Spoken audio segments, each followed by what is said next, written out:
always be willing to help them solve whatever problems or challenges that they may be facing. And number two, do more than what is expected of you. You want to focus on not just only doing the minimum. You want to focus on going above and beyond for your team members who are willing to do the work. And number three, you want to show them that you care.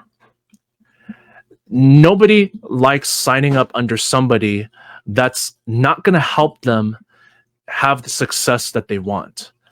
They don't want to be under someone that's just only going to care about themselves, especially when push comes to shove. If you show your personally sponsored team members that you care about their success and that you're willing to help them achieve it, as long as they're coachable and they're willing to do the work, they're going to appreciate that over the long term. And even when things get rough, they're going to stick by your side and they're not going to be going to somebody else.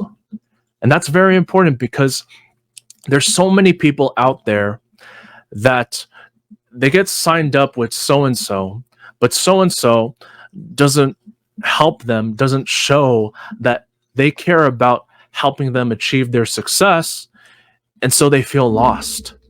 If you would be the leader that people want to follow, that's going to help you out over the long term.